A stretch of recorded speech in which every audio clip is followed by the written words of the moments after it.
Hello everyone, it's Biddy here. Welcome to another Solus Game Studios stream. I'm happy to see everyone. Hi Replay. It's nice to hear that you met with us at Gen Con last year. That's so sick. I'm glad to hear that you're still playing and still invested. Fear, will you ever see a review of either solo bots or the 3-character team-ups? Perhaps, you know, if there's interest for that, we can definitely work to do a showcase of that. It really is just kind of like, what do other people want to see, and, you know, chat in our Discord. And definitely moving forward with Pocket Paragons content, it would be great to have even more people, guests coming on the stream to play Pocket Paragons, and maybe we can really give a review of those 3-character team-ups, because I know that we have some cool stuff going on. But today we are showcasing the Pocket Paragons Space Lion character specifically. I'm not super familiar with these characters, so this will be kind of my first look at them. And if you were here last week, it's going to be basically the same type of format that we did last week with the Acquisitions Incorporated characters. So if that was something that you liked, then hopefully you will like what we're doing today. So we can go ahead and get into it. Hi, NES Drake. Thanks for joining us. Alexander Noble Knight. Oh, you know, I didn't think about things loading. Okay, so our first Space Lion character here is our 3-star advanced character. Let me get... We'll go ahead and take a look at the ultimate here. 3 energy, 3 damage. Store this ability, lose all energy. Hit your enemy seals a ready ability. Okay. Let's see what Alexander says here.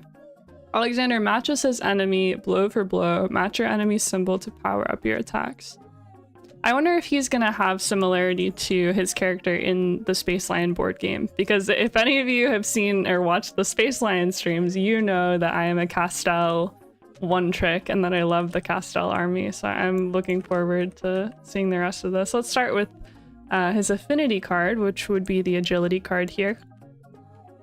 Outmaneuver.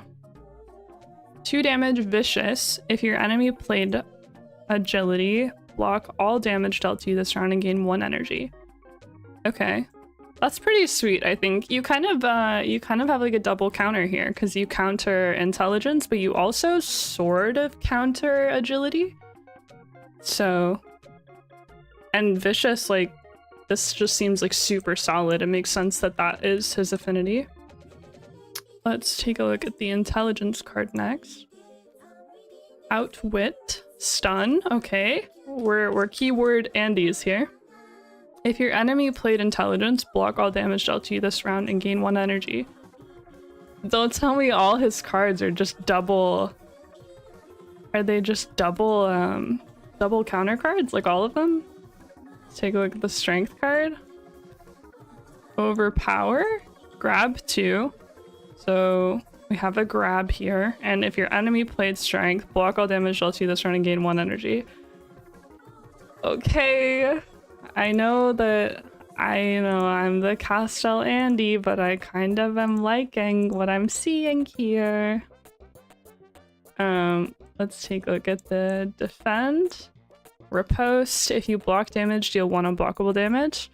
Love that. Just a pretty simple 1 damage card. Let's take a look at our weapon. Mega Claymore.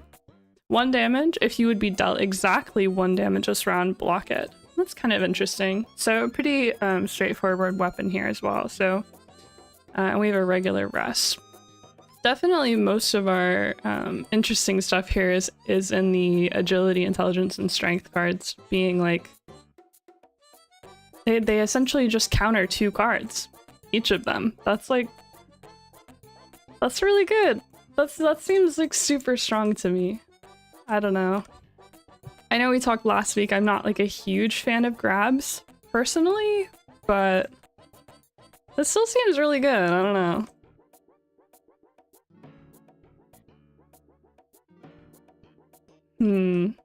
So last week we did like a power or sorry, my like favorite scale, not a power ranking scale. I'm not sure why he is listed as a 3-star advanced characters. I don't know that I would say that this character is very difficult to play. He doesn't seem that difficult to me at all. In fact, pretty straightforward and pretty safe. I think it would just be really hard to play against him. He seems super annoying to play against. I feel like I almost feel like I'm missing something because it seems so strong. Because in addition to the counter, it has the extra counter on it. It just seems really, really good to me. But maybe I'm putting too much stock into it. But Alexander seems pretty straightforward. Almost seems like a 1-star.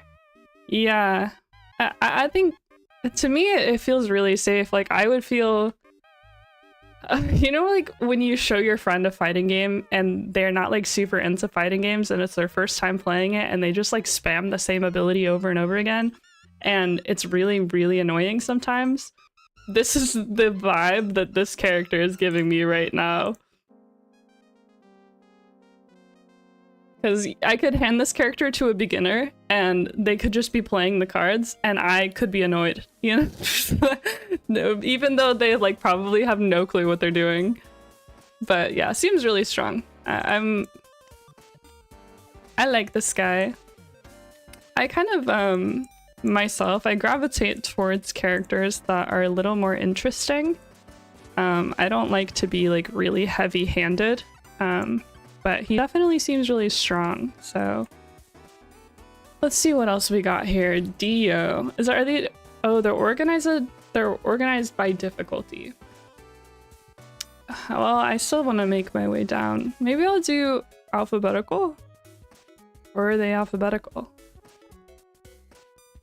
They're alphabetical and also sorted by difficulty? I wonder if that's a coincidence. Kinda funny. Okay, well, next we will do Dio. All right, Dio, Disrespectful Monarch. We have another 3-star difficulty character.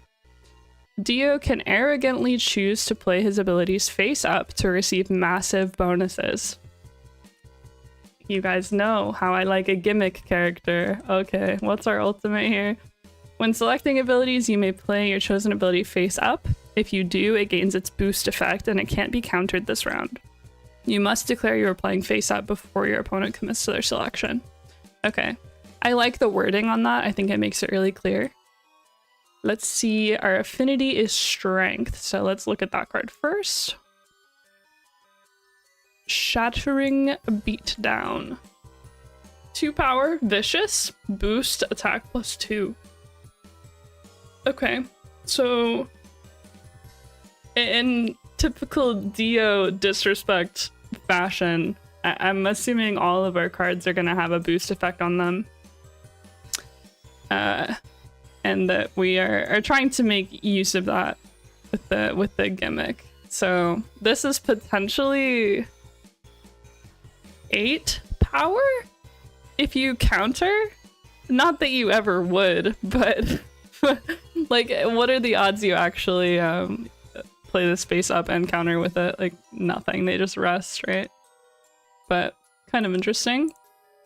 Let's take a look at the agility card. You are nothing to me. 1 power, attack +1 for each energy you have to a maximum of 3. Okay. So we have a little bit of energy maxing here. That's nice. Boost, if your enemy played defend, banish it. Oh, that's a little spicy, but I have a hard time believing that they're gonna like play into your boost, right? But it would be really nice if you get this card up to 4 power and then your enemy like doesn't want to play their defend, because if they do, it gets banished. So you as the opponent would kind of have to choose like, do I want to block this 4 power card or do I want to lose my block for the rest of the game? And that probably just comes down to game state because it might be worth it to have your defend be banished. Let's see our intelligence card. Crush you like an insect. Grab 2. And boost, instead grab 4. Okay. Big mode. So just a big grab. I feel like this is fine, yeah. I like that it works with his kit. We have the defend, you dare attack me? Okay. We all know that Chris Solis is a big JoJo fan. If you block damage, heal 1. Boost, if you did not block damage, ready all your other abilities and gain 1 energy. Oh, that's sweet! That's sweet. I really like this card. That's really nice, because it kind of like puts your opponent into an awkward situation. I would love to see the scenarios that play from this card if you happen to play it face up. Because it's like, okay, you want to play a damage card, then I'll block it, and if you don't, then I'll rest. So there's like, this is just a win-win card, right? Let's see, our weapon is Godbreaker. 1 damage, boost, seal the ability your enemy played this round. Okay, so super annoying if that goes through. I feel like I would play this face up pretty often, probably, because that's the type of player that I am. I usually play for I play for damage more than I play for the execute, but you know, sometimes you just gotta go for it. And then we have a unique rest here called Sit Back. At the end of the round, ready all your abilities and gain 1 energy, and boost heal 2. Okay. Mr. F from Temporal Odyssey can use boost cards, worth mentioning for team-ups with other sets. Yeah, definitely. I'm not a Mr. F super fan, because I have played a lot of that character. But yeah, definitely for taking cards and mixing them, that would be nice. What do I think about Dio? I guess just like Evelyn from Acquisitions Incorporated, he gets the 3-star difficulty because he has a gimmick and he changes the flow of the game, right? So I think that's really interesting. He potentially has a lot of damage that goes out. I could see him being like pretty annoying to play against, especially if he's getting some counters off on you and the you are nothing to me ends up hitting you for more damage. I am curious like how often in practice you would end up playing face up. Like I feel like it's in the spirit of the character to do so, but I wonder in like a competitive setting how often you would. Like, would you only do it in the checkmate situation, or, you know? It's really hard to judge how strong I feel he is. I think that he's really interesting. Also not really, similar to Alexander, not really my type of character, I don't feel. But I do think that Brutal Arrogance is really cool. I love characters that do stuff like this. I just would like if his kit was maybe a little more tricky, and I understand that it can't be like that because he plays face up. But still really, really cool design. I think all of the boosts are really sweet. I really like the You Dare Attack Me, and I can tell that some love went into designing this card. So, pretty cool character. Do I like him more than Alexander? No, because Alexander's Castel, and he just seems like a powerhouse, really annoying guy, and I love playing annoying characters. Let's see who we have next. Jared and Alex. Okay, I think this is our last 3-star difficulty character. Jared and Alex start small, but grow in power each round. Your enemy has to burn cards to try to slow them down. Okay. So our ultimate here is Kudzu Growth. Your damaging abilities get attack +1 for each energy you have to a maximum of +3. Okay, that's potentially very scary. At the end of each round, your enemy may seal one of their ability or their ready abilities. If they do, you lose all energy, and if they don't, you gain 1 energy. Oh my gosh. This Paragon can't inherit abilities with a printed attack of 2 or more. So that would be for when you're playing team play, or the like 3 character passing abilities on.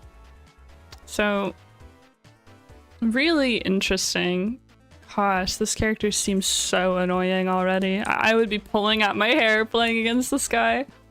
Okay, so he has Strength Affinity. Let's check this out. Life Cycle. 0 power. Okay. Vulnerable. Hit, you may seal this ability, and if you do, heal equal to the damage dealt by this ability. Okay. I'm not super impressed by this card, it being their affinity. I'm not sure that it needed vulnerable. It doesn't seem very strong to me. I know like this Kudzu Growth thing, I think maybe in design I feel like they were too scared of what it could do. But I think with characters like Alexander and Dio, they like can potentially do 8 damage or like 6, like a ton of damage with some of their attacks.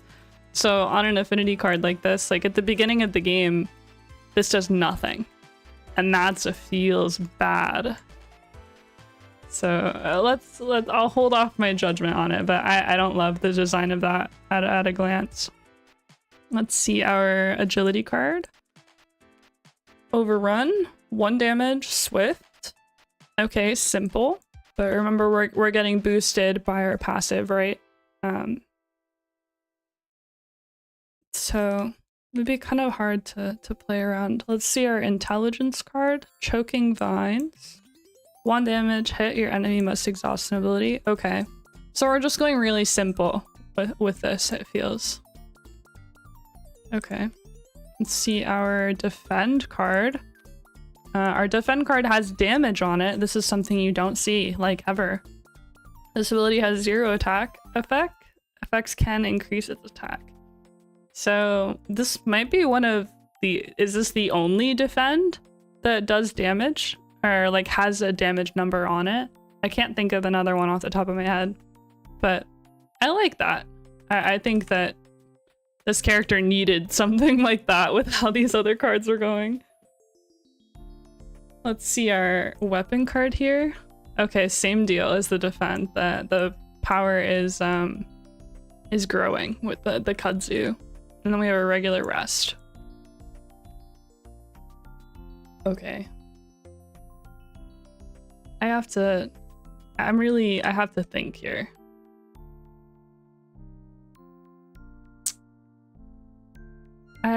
Like the beginning of the game, you're so weak. I guess Overrun and Choking Vines, like them being 1 damage is pretty normal. There are some characters that do low damage like that, and you do have to think that you're ramping, right?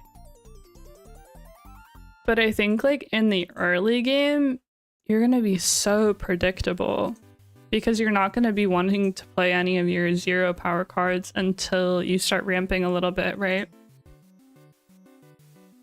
That's tough.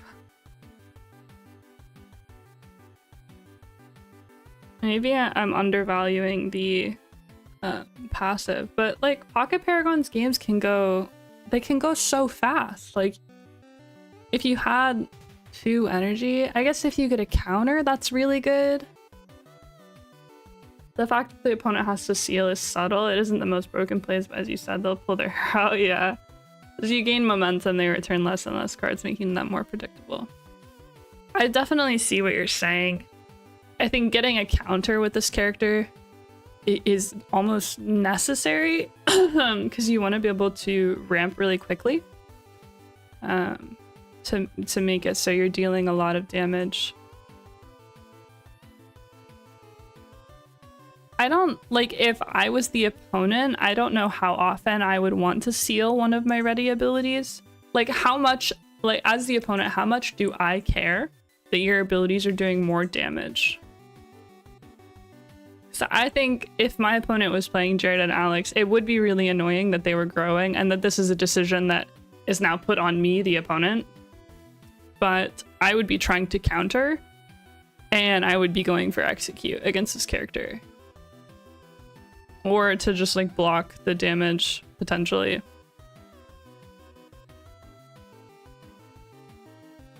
I think I would get pretty greedy at against the energy.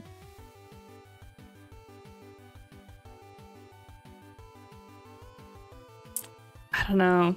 Are you guys familiar with that new Massive Burst character that says like every time you gain energy, they gain energy against this character?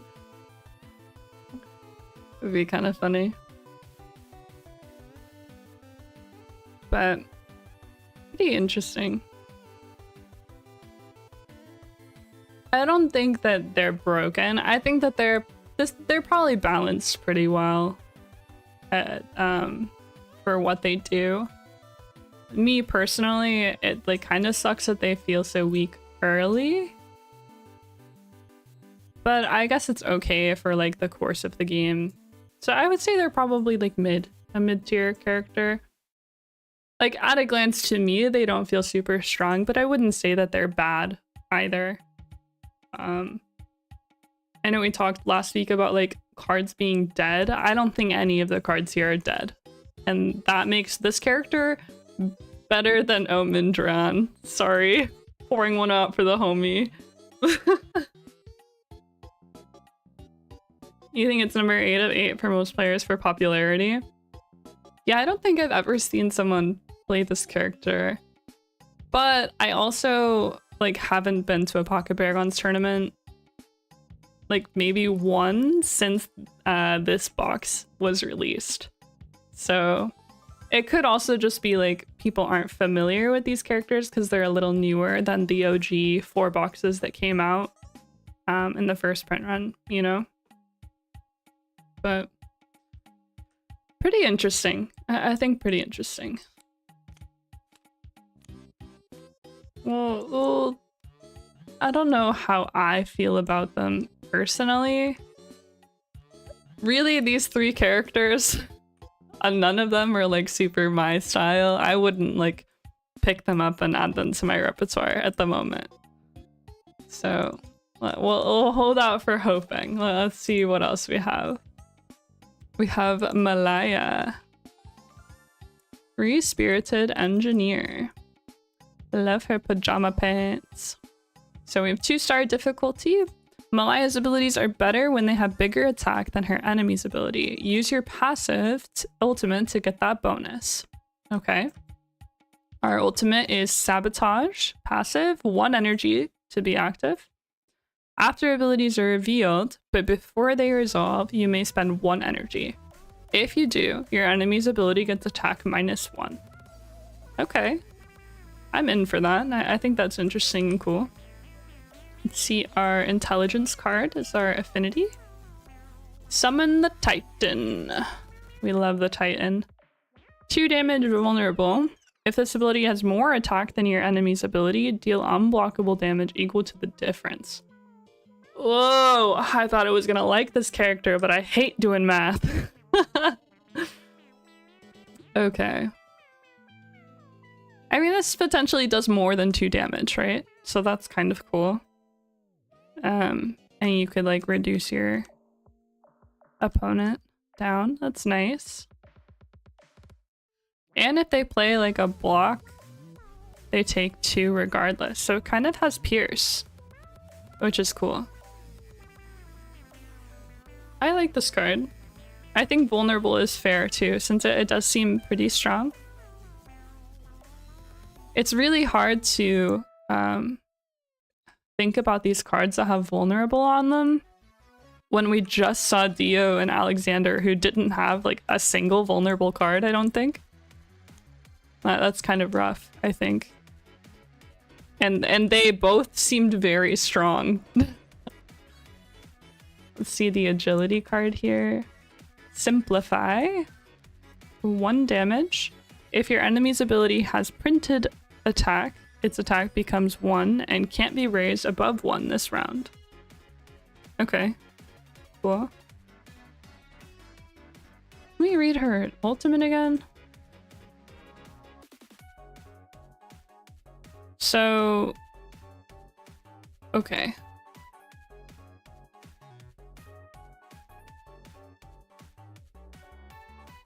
I guess from a rules standpoint, I feel like this could be kind of muddy. If you sabotage to give the ability attack -1, and then this says the attack becomes 1, do you waste your sabotage?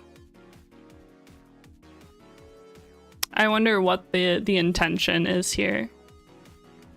Because to me, I think that you can't sabotage on this card, right? Its attack becomes 1. But is this like a debuff that stays on it? I don't know. I would need a ruling on that, I think, to decide if I like that or not. I guess it being 1 is fine. But then you can't make it 0, right? Let's see our strength card here. Synchronize. 2 damage. If this ability has more attack than your enemy's ability, heal yourself equal to the difference. Okay, I like that. Pretty straightforward. I like that it's just 2 damage, doesn't seem too crazy. Supply Depot. Defend. If you block 3 or more damage, gain 1 energy, and seal your enemy's ability. Ooh! We have a sweet block. I like that, yeah. Sabotage and Simplify is pointless. Yeah, that's what I think as well. I'm just wondering if they mean for like... I don't understand the point of putting this text box on this card if you're denying yourself the use of your passive. Does that make sense, what I'm saying? I don't know. Maybe like it's just nice because you don't need to use your passive. So it's like more of the same, so you have a lot of consistency across the kit. I don't know. To be inherited. That is interesting. I wonder when these characters are designed, how much thought goes into having the abilities be inherited or creating a cohesive character on its own. Like how much do they take out of each bucket? Because if you like put a really cool like attack in someone's kit to be inherited, but it takes away from the overall like designing curve of the character, like how much makes it worth it? You know what I mean? I don't know. I think like I just like when things are really clear and make a lot of sense, and I'm probably a little too like overboard on that personally. I'm kind of like a rules monger, but yeah, it's fine. I don't hate it. I just like, I don't even really care about the ability. I just like things to be really clean when it comes to making sense.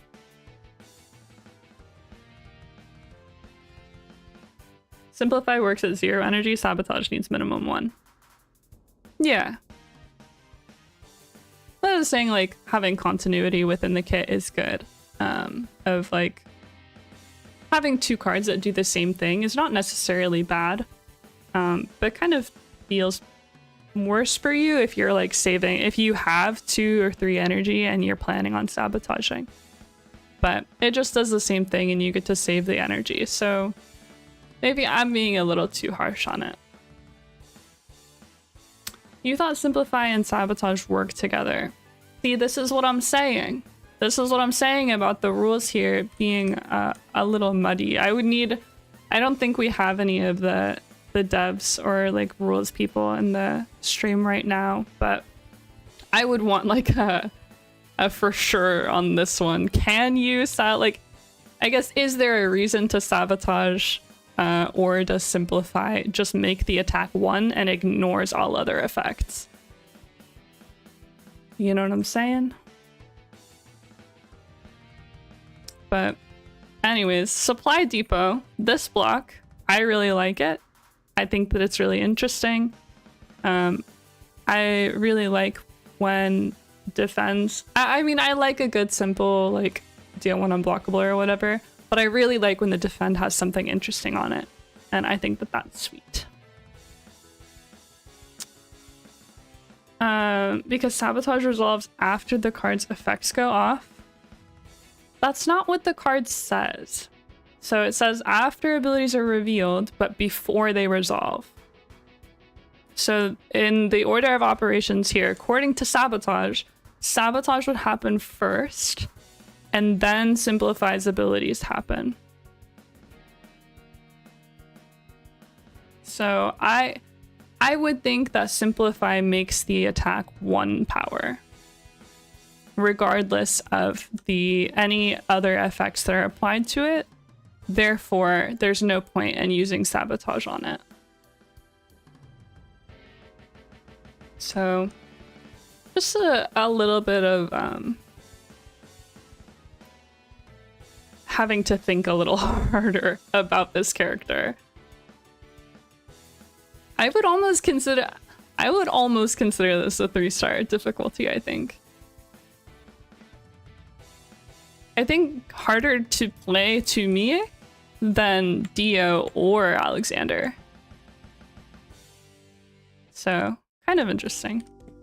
Let's see our weapon card here. Spirit of Energia. 1 damage. If this ability's damage is blocked, gain 1 energy. Okay. So we're ramping. We're trying to ramp. So we're really trying to get a lot of value from our Sabotage here.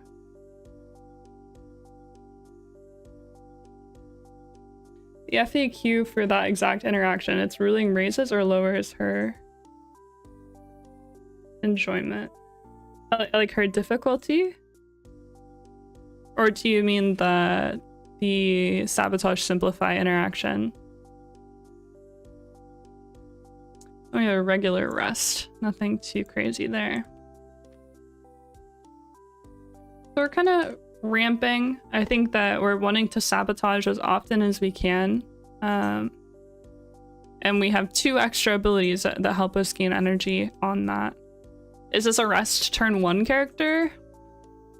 I don't know. Starting, like, having your passive be active would be nice. And then you can start kind of sabotaging as soon as you can. Yeah, this is a rest turn 1 character. I'd be slamming the turn 1 rest. Don't remember that if you play against me in the future and I'm playing this character, please. I don't want to be executed today. But overall, I think interesting design. I think Sabotage has the potential to be really annoying. And this seems kind of mid to me overall. Not that I'm no expert on the Pocket Paragons tier list, okay? But none of these abilities to me are like shout broken, like crazy insanity, you know what I mean? It just seems fair. It's pretty fair overall. And being able to Sabotage and mitigate a little damage doesn't keep you from getting executed, so take with that what you will. Malaya. Do I like her more than these other characters? That's a tough one.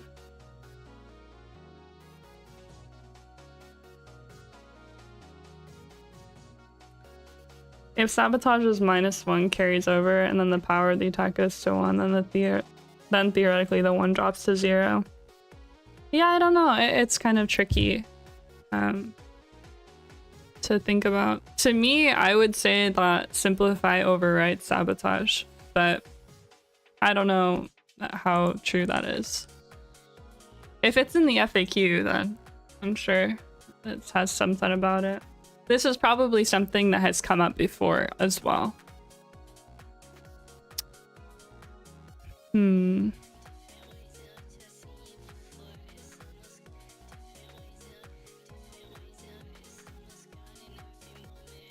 I think that I like Malaya more than Jared and Alex.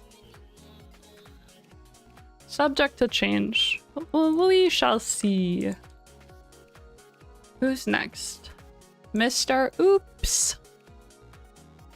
Okay. 2-star difficulty. Mr. Oops's abilities are very powerful, but slow to recover. Use careful planning on when to play them. Okay, similar to the Space Lion character then. And with persistence as the ultimate. Love the flavor. Whenever your enemy plays an ability, you may ready an exhausted ability of the same symbol. Passive 2 energy. That's pretty sweet.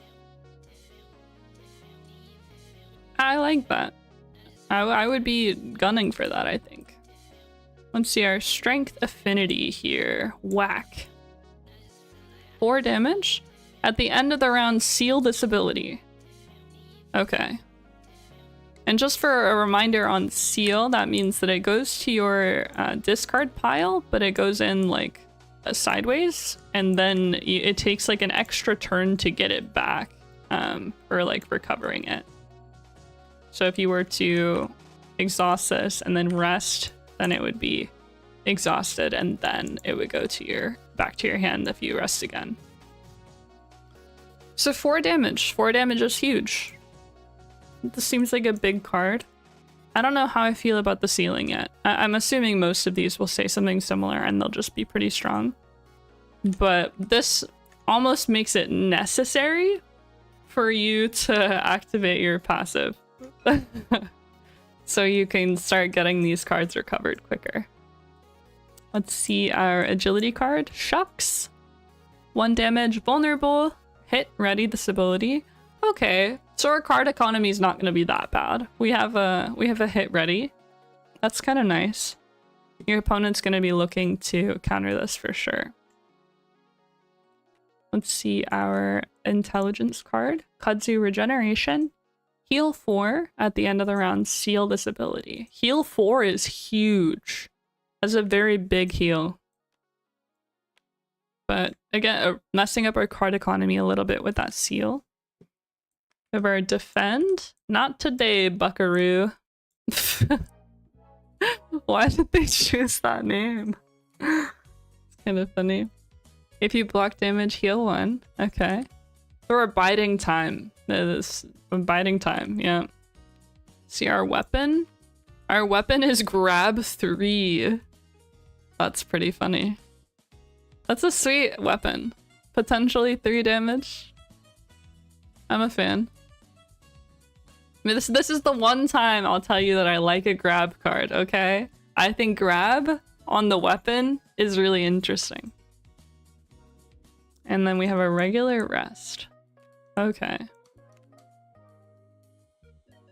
So it's not like the end of the world if you aren't able to activate your passive.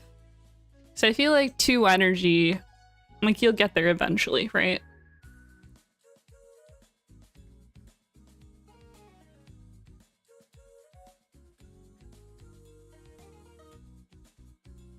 I don't know. He seems pretty straightforward, but I kind of like him. How annoying is the ceiling? How much card economy do you really lose from sealing these cards? Probably a lot. It probably feels really bad in play to take an extra turn. But if you're able to get that energy really quick, then it won't be as long, theoretically, hopefully.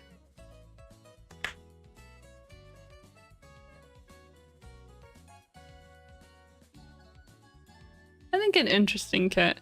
This is the first character that I think like, oh, I want to play this guy to see what's going on with this, you know?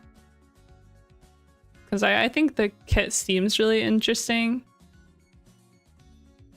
Do I think that it's good? Ah, that's so hard to judge because of the ceiling, right? Like, I feel like you playing this character, you're pretty susceptible to being executed, like more than others. Mr. Oops is the yin to Jared's yang. Oops makes you want to go greedy, but then you'll get wrecked.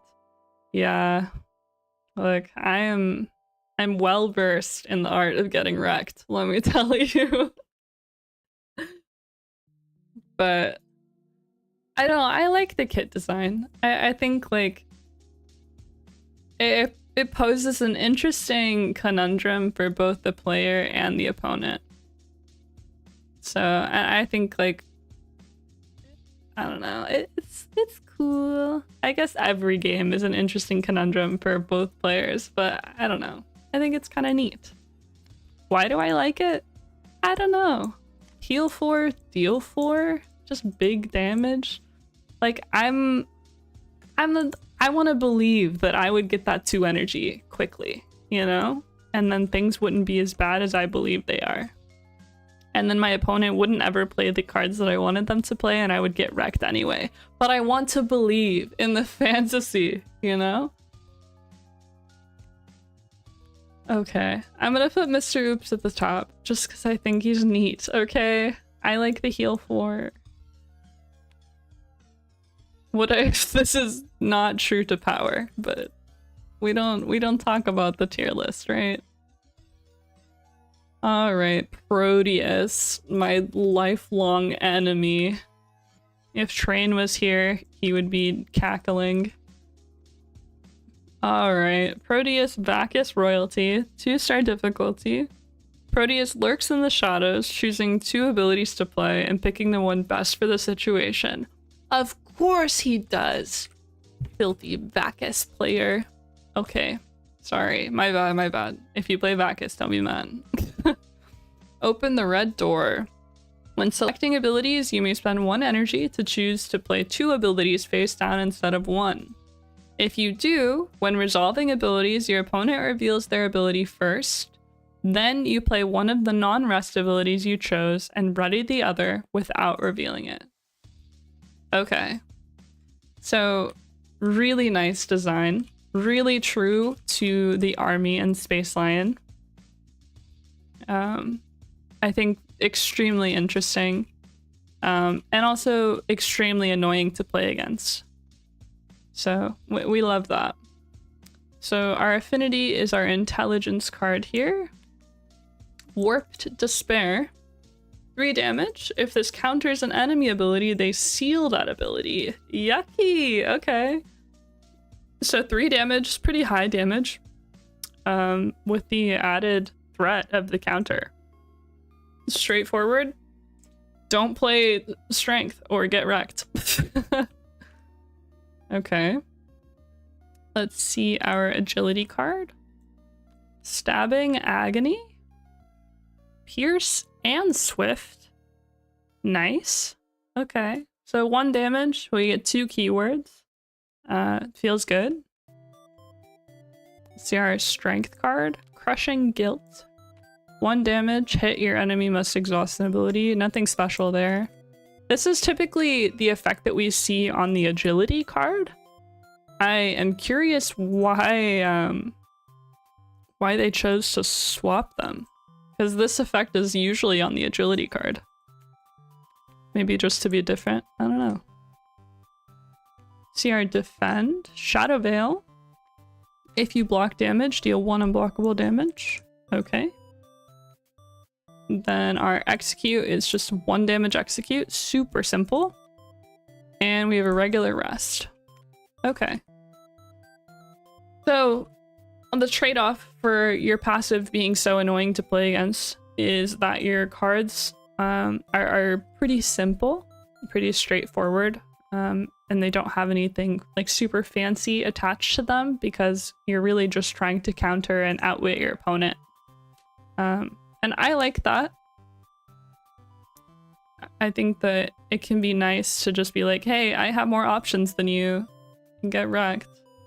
But the cards aren't super interesting, so it probably, if you get countered, it doesn't feel as bad as it could, you know?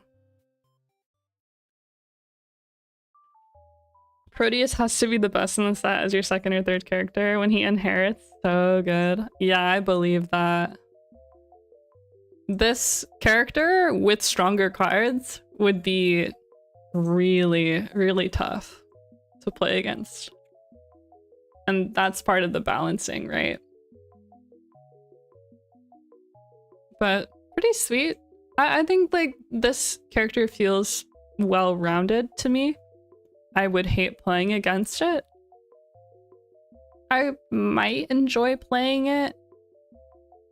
Part of like what I like about Pocket Paragons is just like the simplicity of it. So maybe this would be like a little too much for me, but I really like the design of the character. I think that, you know, if it ain't broke, don't fix it. It's simple and it's good. Come on, stack. Whatever. Okay. Proteus. This is a tough one because I would not play this character. I don't think that this is the type of character that I would play, but I do really like the design. So I think I'm gonna move some things around. Do I like him more than Dio? I think I do. Yeah. Sorry, Dio.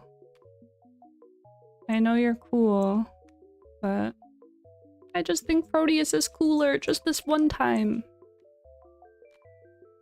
Okay. Who do we have next? Samantha!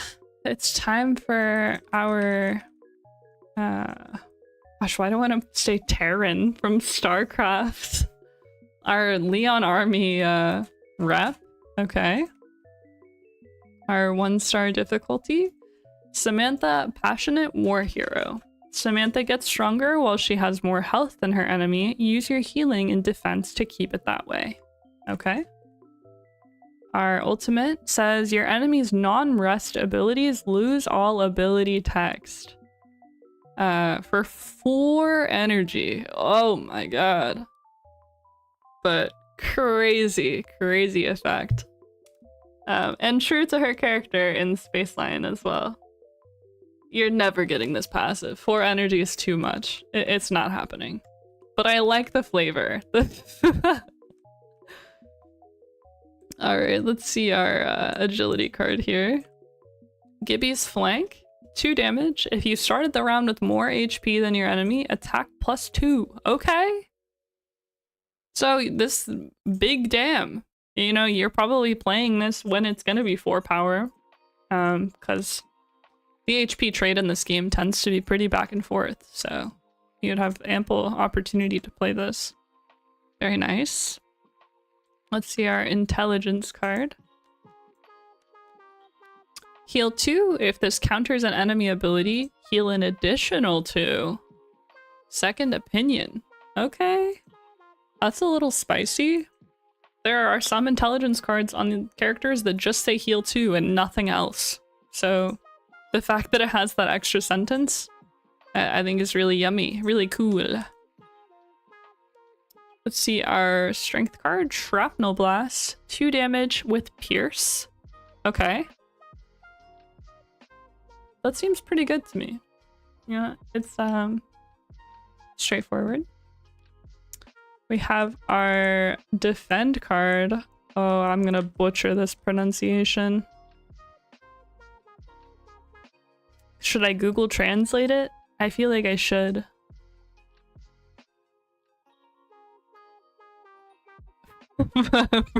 I'm really trying to sound it out in my head. I don't want to sound stupid, but maybe we just go for it. I'm gonna say Caduceus. reactor. That's what we'll go with for now. Defend. If you block damage, you may seal this ability, and if you do, heal equal to the amount of damage blocked. Okay. A little option for you. I think that's cool. We really like sealing cards in this, in the space lines. That must be our set gimmick. Because I don't think any of the AC Inc. characters had seal on them. Or I don't remember them having seal. So, cool. Simple. Let's have our weapon. Scatter Blaster. 1 damage if you started the round with more HP than your enemy. Attack +1. Oh, could we not have had attack +2 on it? Just for fun? Just to make this character a little more bonkers? But 2 damage weapon. Okay, fine. And then a regular rest. Okay. So, man, this is a tough character. Your passive does nothing. You don't have an ultimate on this character. You so rarely are gonna have 4 energy. It's just you're playing the game for something else here. Do I think the cards are strong enough to offset the ultimate? No. I think they should be stronger.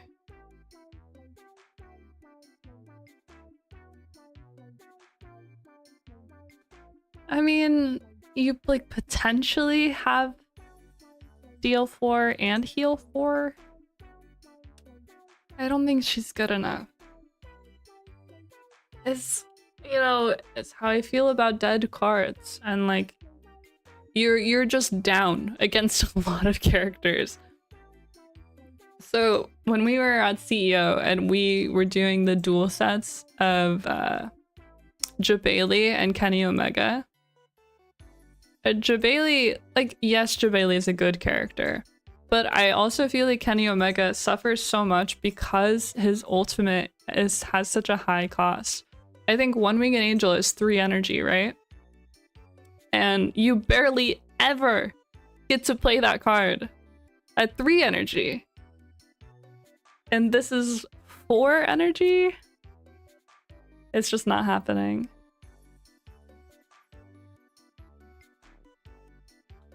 I don't know. You just have to... This doesn't exist. You know what I'm saying? And I don't think the rest of her kit is strong enough to offset that. Like, yes, her ultimate is crazy if you ever get there.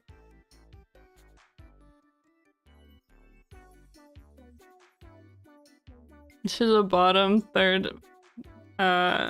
Yeah. Yeah.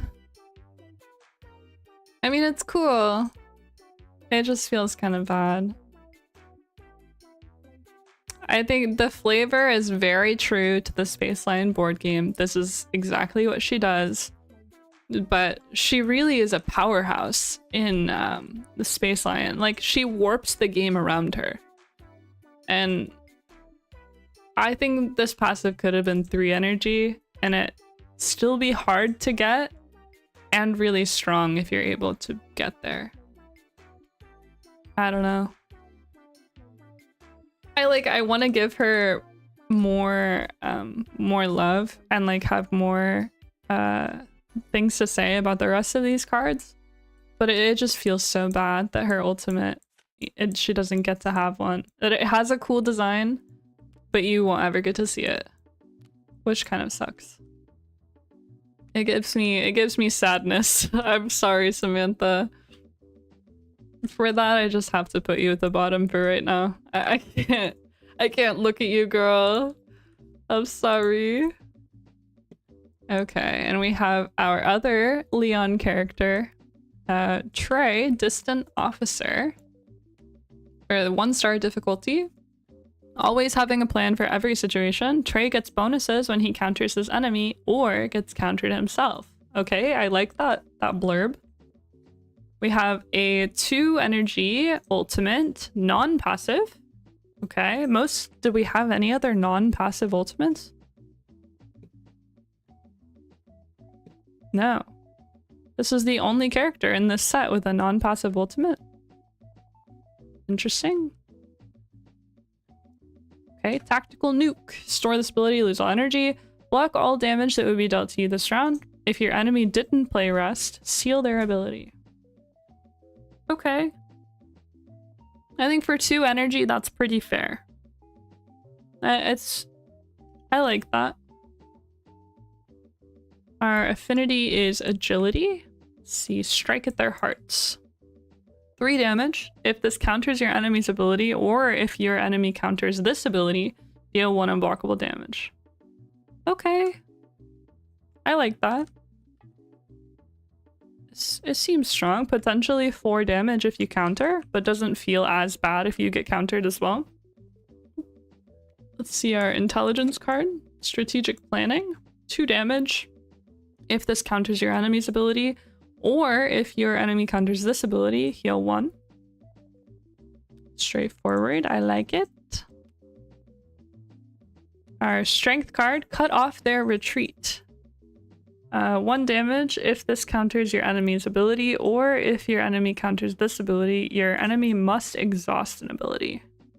Okay, sweet. Our defend is combat roll. If you block damage, heal 1. Our weapon card is 3-chambered pistol. 1 damage if your enemy played weapon, attack +2. This is sweet. I like this. I feel like you see the weapon to weapon trade all the time, so it could pretty like often be 3 damage maybe. And then we have a regular rest. Okay, yeah, definitely earns the 1 star. I think this is a character I would be comfortable handing to a beginner. I like the design. I think it's interesting and it doesn't seem too strong. You get an extra block with your ultimate, and you're not really thinking about the other sentence here, but I guess pretty often it would seal their ability. But it's really just an extra block with a little extra on it, right? But I think pretty sweet. I think this is a really straightforward character. If I was like demoing this box, this is one of the characters I think that I would bring out just because it feels kind of good to play, probably. Alexander Dior, the best, depends on your playstyle. Yeah, I could definitely understand that. I just think like having a little extra on these cards is fine. It's not like incredibly interesting, but I think really beginner friendly, which makes this kind of nice to have in your repertoire. If this was sitting in your box and you wanted to like show someone the Space Lion set, I think this is one of the more accessible characters to play. So that's kind of nice. I cannot say the same for like any of these other characters. So I like Trey's design for that reason. Who's my second character to fight Trey? That's a tricky question. I think... I mean, Mr. Oops is pretty easy to understand. So maybe Mr. Oops. But I think sealing cards messes with the flow of the game. And I don't think that Mr. Oops gives a good impression of how a typical Pocket Paragons game is played. And for that reason, I don't think that I would choose him as the demo character.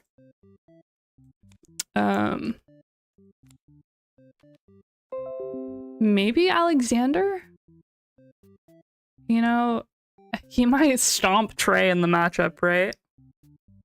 But I mean, Alexander's really easy to understand, right? I think it's not super complicated. And they really are kind of doing similar things, which is interesting. I mean, sort of, right?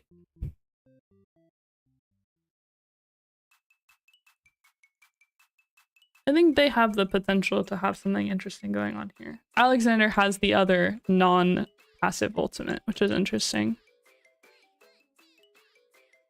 Do you think Alexander just feels like Trey on roids?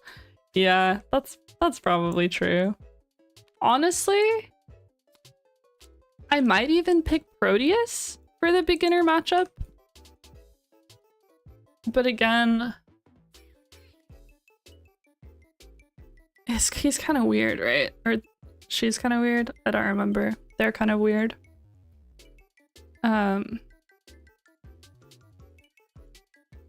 You know, I don't know. Proteus also affects the flow of the game, but I think Proteus also is really good practice for... Oh, maybe it's Dio. Oh, you've really given me the conundrum. You think you have to play a seal? Oh, I saw that. I don't know.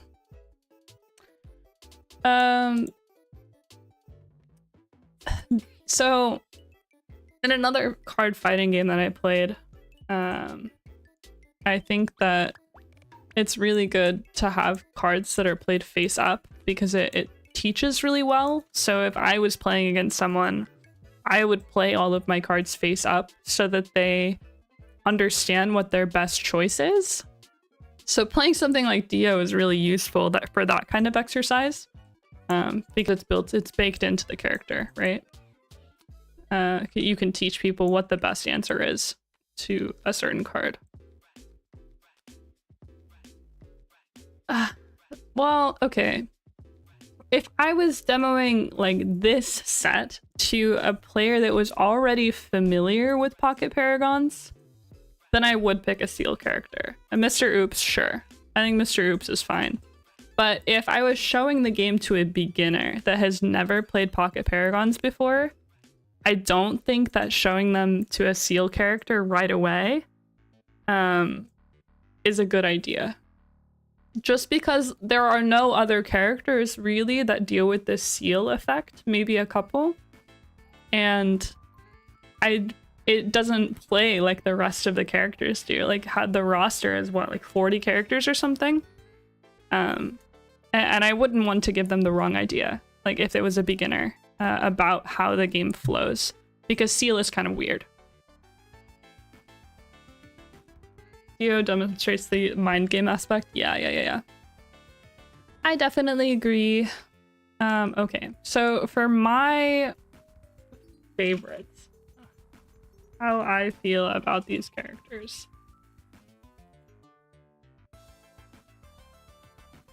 Yeah. I think Mr. Oops is definitely the choice if you're showing this set specifically to someone that is already familiar with Pocket Paragons and is interested in seeing more character designs. I think I like Proteus more than Alexander. I think I like Dio more than Alexander. I've decided. I've been sitting on this.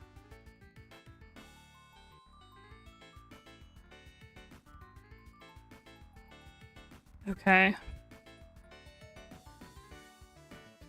Do I like Trey more than Alexander? I think I do like Trey more than Alexander. Specifically because I feel like Alexander's too strong, and that would put me off of playing him. Because I don't like my Pocket Paragons games. Typically, I play in a casual setting, and I don't like to just like be stomping. You know, I like to play things that are fair and interesting.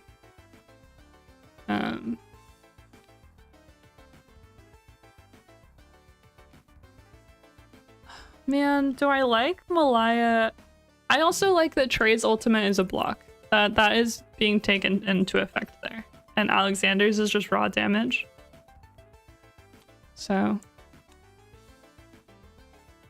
I also am a big fan of ready ultimates that are 2 energy cost. I feel like that's pretty fair to have an extra card in your hand.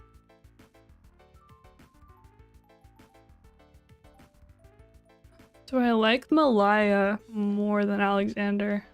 I don't think so. Just because of the math that you have to do. Okay. Yeah. Here are my personal favorite ranking. The Vidi TM Space Lion Pocket Paragons crossover box ranking for what I would enjoy playing, or like I think I would enjoy playing. So we have Mr. Oops, because I just think he's neat. Proteus, I think he has sweet design, straightforward. Dio is Dio, of course. Like, everyone loves a bit of showmanship every now and then, right? Trey, I feel like, is pretty well-rounded and seems really fair.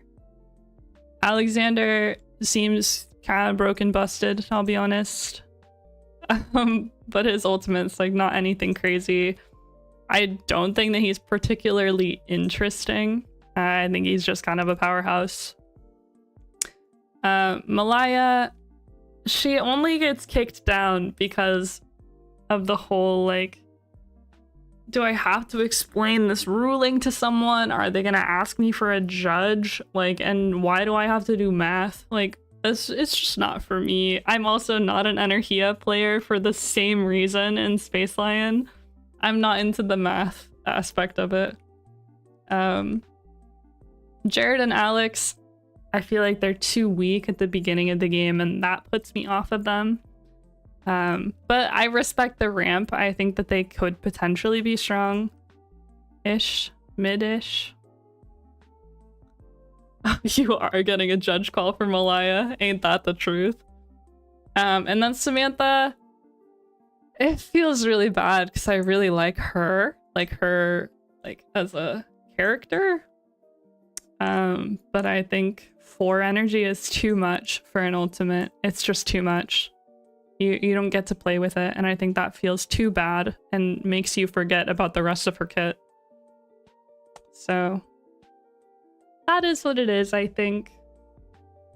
That's my Space Lion Pocket Paragons ranking. I hope that you guys enjoyed watching it. Hopefully it wasn't too grueling if you are a Space Lion fan to hear me talk about these characters, but you know, it is what it is. My favorite box is Rivals of Aether. So these characters are extremely different for the most part from those characters. So nothing, I honestly don't know if I would add any of these to my personal like play, but I think that your average player is gonna love playing Dio because of the flavor and probably love playing Proteus. So a cool box overall, just not to my playstyle personally. So pretty interesting. But I think that is the end of our stream today. I hope that you all had a good time. You got to play on the video game because of Rivals set. Rivals is the best. That's what I'm talking about. I love all those characters. They're all really fun. Orcane's my favorite, but I like them all a lot. All right, but that's the end of the night for me. I will see you guys next week. Soon, very soon, we will be doing massive verse content. So keep an eye out for that because it's going to be sweet. And I am really, really excited to share all of that with you guys. So have a wonderful rest of your night, and I will see you next Monday. Goodbye, everyone.